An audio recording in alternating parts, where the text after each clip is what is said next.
ಎಲ್ಲರಿಗೂ ನಮಸ್ಕಾರ. ಬ್ಯಾಚುಲರ್ಸ್ ಅಡುಗೆ ಕಾರ್ಯಕ್ರಮಕ್ಕೆ ಎಲ್ಲ ಸ್ನೇಹಿತರನ್ನು ಸ್ವಾಗತಿಸ್ತೇನೆ.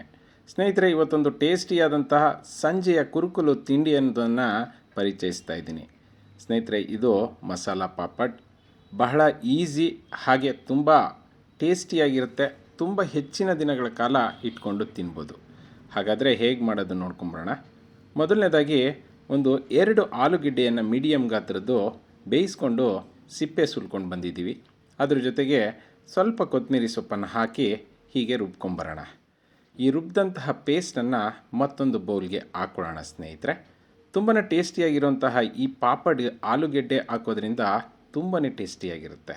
ಆನಂತರ ಇದಕ್ಕೆ 1 ಕಪ್ನಷ್ಟು ಅಕ್ಕಿ ಹಿಟ್ಟು ಹಾಗೆ ಅರ್ಧ ಕಪ್ನಷ್ಟು ಗೋಧಿ ಹಿಟ್ಟನ್ನು ಹಾಕ್ಕೊಳ್ಳೋಣ. ಸ್ನೇಹಿತರೆ, ಹಾಕ್ಕೊಂಡು ನಂತರ ಇದನ್ನು ನಿಧಾನವಾಗಿ ಎಲ್ಲವೂ ಕೂಡ ಒಂದಕ್ಕೊಂದು ಸಂಪೂರ್ಣವಾಗಿ ಮಿಕ್ಸ್ ಆಗೋ ರೀತಿಯಲ್ಲಿ ಚೆನ್ನಾಗಿ ಮಿಕ್ಸ್ ಮಾಡ್ಕೊಳ್ಳಿ. ಸ್ನೇಹಿತರೆ, ಅವಶ್ಯಕತೆ ಇದ್ದರೆ ಸ್ವಲ್ಪ ನೀರನ್ನು ಉಪಯೋಗಿಸಬಹುದು, ಏನು ಸಮಸ್ಯೆ ಇಲ್ಲ. ಆಲೂಗೆಡ್ಡೆ ಹಾಕಿರೋದ್ರಿಂದ ತುಂಬ ಹೆಚ್ಚಿನ ಒಂದು ನೀರಿನ ಅವಶ್ಯಕತೆ ಬೀಳೋದಿಲ್ಲ, ಏಕೆಂದರೆ ಆಲೂಗೆಡ್ಡೆ ಕೂಡ ನೀರನ್ನು ಬಿಟ್ಕೊಳ್ಳುವಂತಹ ಸಾಧ್ಯತೆ ಇರುತ್ತೆ. ಸ್ನೇಹಿತರೆ, ತುಂಬ ಟೇಸ್ಟಿಯಾದಂಥ ಈ ರೆಸಿಪಿಗೆ ಕ್ರಿಸ್ಪಿಯಾಗಿರಲಿ ಅಂದ್ಬಿಟ್ಟು 1 ಟೇಬಲ್ ಸ್ಪೂನಷ್ಟು ಎಣ್ಣೆಯನ್ನು ಹಾಕ್ಕೊಳ್ತಾ ಇದ್ದೀವಿ. ಇದನ್ನು ಚೆನ್ನಾಗಿ ಈ ರೀತಿಯಲ್ಲಿ ನಾದ್ಕೊಳ್ಳಿ. ನೋಡಿ, ಚಪಾತಿ ಹಿಟ್ಟು ಯಾವ ಹದಕ್ಕೆ ಇರುತ್ತೋ ಆ ಹದಕ್ಕೆ ಬಂತು. ಈಗ ಇದನ್ನು ಒಂದು 5 ನಿಮಿಷಗಳ ಕಾಲ ನೆನೆಯೋದಕ್ಕೆ ಬಿಟ್ಬಿಡೋಣ. ಆನಂತರ ಇದನ್ನು ಎತ್ಕೊಂಡು ಚೆನ್ನಾಗಿ ಮಿದ್ದಿಸ್ಕೊಂಡು ಇದನ್ನು ಉಂಡೆಗಳನ್ನಾಗಿ ಮಾಡ್ಕೊಳ್ಳೋಣ. ಸ್ನೇಹಿತರೆ, ನಂತರ ಸ್ವಲ್ಪ ಗೋಧಿ ಹಿಟ್ಟನ್ನು ಹಾಕ್ಕೊಂಡು ಇದನ್ನು ಲಟ್ಟಿಸ್ಕೋಬೇಕಾಗತ್ತೆ. ಇದನ್ನು ತುಂಬ ತೆಳ್ಳಗೂ ಲಟ್ಟಿಸೋದು ಬೇಡ, ಹಾಗೆ ತುಂಬ ದಪ್ಪಕ್ಕೂ ಕೂಡ ಲಟ್ಟಿಸೋದು ಬೇಡ. ಸ್ನೇಹಿತರೆ, ನೋಡಿ, ಈ ಒಂದು ಮೀಡಿಯಮ್ ಆಗಿ ಮಾಡಿಕೊಂಡು ಅನಂತರ ಒಂದು ಫೋಕ್ ಸ್ಪೂನಿಂದ ಸಹಾಯದಿಂದ ಈ ರೀತಿಯಲ್ಲಿ ತೂತು ಮಾಡ್ಕೊಳ್ಳಿ.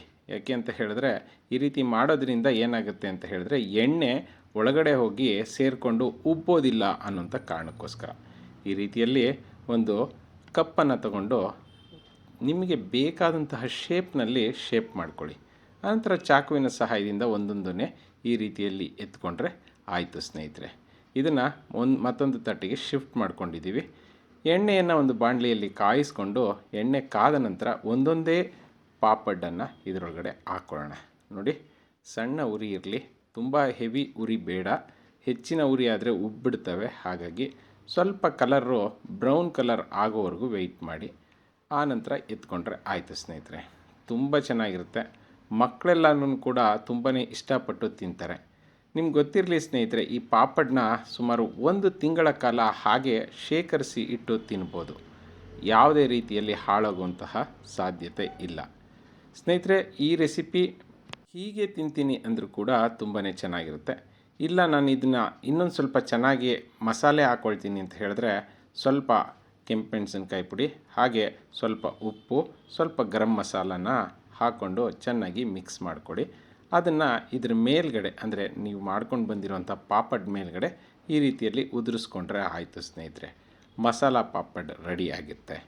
ತುಂಬಾ ಕ್ರಿಸ್ಪಿಯಾಗಿರುತ್ತೆ, ತುಂಬಾ ಟೇಸ್ಟಿಯಾಗಿರುತ್ತೆ. ಒಂಥರ ಚಿಪ್ಸ್ ಥರ ಟೇಸ್ಟ್ ಬರುತ್ತೆ. ಅದರ ಜೊತೆಗೆ ಇದರಲ್ಲಿ ಗೋಧಿ ಹಿಟ್ಟು ಮತ್ತು ಅಕ್ಕಿ ಹಿಟ್ಟು ಇರೋದ್ರಿಂದ ತುಂಬ ಕ್ರಿಸ್ಪಿಯಾಗೂ ಇರುತ್ತೆ.